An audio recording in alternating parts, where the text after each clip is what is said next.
학교 담장을 따라 흰 국화꽃들이 빼곡히 들어찼습니다. 늘어선 조화만 1000여 개. 하지만 여전히 전국에서 조화가 밀려들고 있습니다. 교대 4학년에 임용고시 공부까지 열심히 하시고 되게 기쁘게 학교에 출근하셨을 텐데 그냥 마음이 너무 안 좋아서 오게 돼요. 이게 언젠가 내일이 되지 않을 거라는 보장이 사실 없는 상황에서 저희를 보호할 수 있는 부분이 좀 부족한 건 맞거든요. 이주호 부총리와 조희연 서울시 교육감도 각각 분향소를 찾아 고인을 애도했습니다. 고인이 악성 민원에 시달렸다는 증언이 나오면서 교원들의 분노는 더욱 커지고 있습니다. 서울교사노조는 고인 학급에서 학생이 연필로 이마를 걷는 일이 생겼는데 학부모가 수십 통씩 전화하고 교무실까지 찾아와 폭언했다는 증언을 전하며 진상규명을 촉구했습니다. 교총도 지난 몇 년 학생 인권만 지나치게 우선돼 교실이 붕괴하고 있다며 더는 참지 않겠다고 선언했습니다. 아동학대 명체권이 우리 교원들을 위한 것이 아닙니다. 선량한 학생들을 위한 것입니다. 다수의 학생들이 학습권을 침해받지 않고 수업을 받을 수 있는 권리를 지켜주기 위한 것임을 기억해 주십시오. 이주호 부총리도 학생 인권 조례를 재검토하고 다음 주 교원단체들과 잇따라 만나 학부모 갑질 등 교권 피해 사례도 분석하기로 했습니다. 당정 협의를 통해 교권 강화를 위한 추가 입법에도 속도를 내겠다고 밝혔습니다. 아동학대 위반 행위 판단 시 학교에서의 교육활동이 보호될 수 있도록 국회의 입법 과정을 지원하겠습니다. 또한 교사와 학부모 간의 상담을 선진화하여 교원의 피해를 구제하는 방안을 또 경찰 수사와 별개로 시교육청과 진상조사단을 꾸려 교권 침해 의혹 등을 조사합니다. YTN 김연아입니다. 2014년부터 시행된 아동학대 방지 특별법, 그 내용이 어떤 내용이었습니까?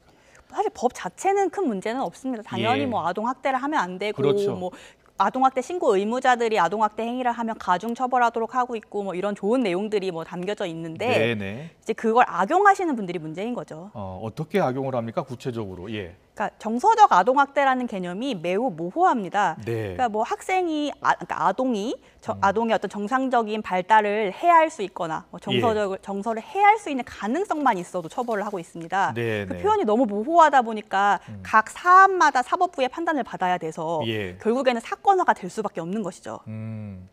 그 조언을 해주실 때 선생님이 만약에 학생하고 어떤 다툼이 있을 때 그냥 맞는 게 좋다. 소리 지르면 안 된다. 또 도망가야 한다. 뭐 이런 조언을 해주신다고 들었어요. 맞습니까? 네, 저도 처음부터 그렇게 조언을 해드린 건 아니었는데 그런 교권 침해 상황에서 반격을 하시다가 역으로 아동학대를 신고되는 선생님들을 몇 분 보고 나니까 아예 원천적으로 그런 가능성을 차단하지 않으면 선생님이 더 힘들어지신다. 그러니까 반격을 섣불리 하지 마시라 이렇게 조언을 드리고 학생이 있습니다. 욕설을 한다거나 이럴 때 욕하지 마라고 소리 지르면 안 되는 겁니까? 왜냐하면 또 그 소리 질러서 정서적으로 충격을 받았다 이렇게 주장을 할 수 있기 때문에 그냥 가만히 뭐 기록을 하시던지 뭐 신고를 하시던지 해야지 대응을 즉각 하지 마시라고 권해드립니다. 예. 학생의 인권 상당히 중요하죠. 그래서 하지만 선생님의 인권도 또 중요하지 않습니까? 그런데 아동학대법을 그래서 보완할 때 교사가 좀 적절한 방어권을 가져야 되는 건 아니냐, 교육적인 관점에서, 생활 지도하는 측면에서 이런 주장도 있는데 맞습니까? 네, 맞습니다. 당연히 뭐 아동 인권 너무 중요하고 뭐 아동 학대하면 안 되죠. 선생님들 아동 학대를 당연히 하시겠다는 게 아니라 정당한 교육 활동, 정당한 훈육조차도 신고가 되고 있으니 이제 적어도 그런 것들은 아동 학대로 인한 어떤 소송까지는 가지 않게 보호해줘야 되는 것이 아니냐 이런 목소리가 높아지고 있는 것입니다. 교내에서 스스로 목숨을 끊은 초등학교 교사가 지난해 담임을 맡았던 1학년 학급 학부모들에게 쓴 자필 편지가 공개됐습니다. 서울 교사노동조합이 공개한 손편지에서 고인은 훌륭하고 착한 아이들을 만나 행복했다며 지난 2022년이 자신에게 선물 같은 한 해였다고 밝혔습니다. 또 학부모들의 지지 덕분에 학급이 더욱 빛날 수 있었다며 감사의 뜻을 전했습니다. 굵은 빗방울이 쏟아지는 휴일 오전. 조화는 고개를 떨구고 메모지의 메시지는 번졌지만 추모 열기만큼은 식지 않았습니다. 자녀와 함께 찾은 학부모와 동료 교사들이 고인의 마지막 길을 배웅했습니다. 엄마랑 아빠 같은 선생님이 너무 힘든 일을 겪으셔서 일찍 돌아가시게 되었는데 그런 선생님을 좀 위로해드리고 싶어서 같이 왔으면 좋겠다 얘기를 해서 오게 되었습니다. 특히 선배 교사들은 지켜주지 못했다는 미안함에 눈물을 보이면서도 강력한 재발 방지 대책을 한 목소리로 주문했습니다. 이제부터라도 교육이 교권 실수가 어느 정도 정상화되고 교사의 인권도 정상화되고 현실적으로 선생님을 보호할 수 있는 정책 시스템이 좀 마련되었으면 하는. 다만 숨진 교사가 일했던 학교에서는 분향소가 정리됩니다. 서울시 교육청은 방학 기간 방과 후 교실 등의 교육 활동을 제공하기 위해서라며 강남 서초교육지원청 분향소 운영 기간은 오는 28일까지로 연장한다고 밝혔습니다.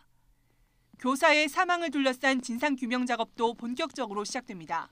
교육부는 오는 27일까지 학교를 찾아 교장과 교감, 동료 교원들을 면담하고 숨진 교사의 업무 현황과 학교 교권보호위원회 개최 현황 등을 확인할 예정입니다. 이와 함께 다른 교사들이 겪은 학부모 갑질 등 피해 사례도 분석하기로 했습니다.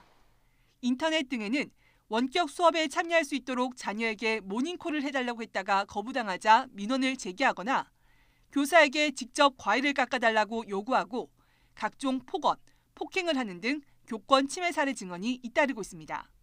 내가 더 이상 뭘 할 수 있는지도 모르겠고 또 뭐만 하면은 법적으로 문제가 될 것 같고 병원에 가서 약을 좀 먹어볼까 아니면 교사 일을 진짜 이제 그만둘 때가 됐나.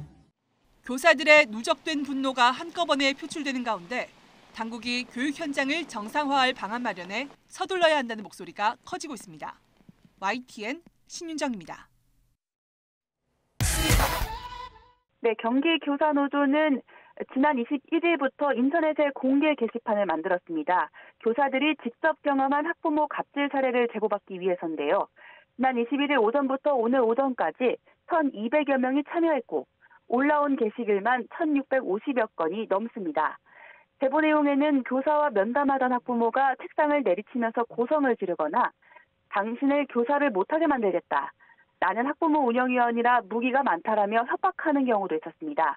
또 자신의 자녀가 졸업할 때까지 결혼하지 말라고 하거나 자녀가 갖고 싶어하는 특정 휴대전화 기종을 사용하지 말라는 등 과도한 요구를 한 사례도 공개됐습니다. 경기교사노조는 공개 게시판에 올라온 사례를 토대로 교원 보호를 위한 대안을 검토해 교육부에 전달한다는 방침입니다. 지금까지 사회정책부에서 전해드렸습니다.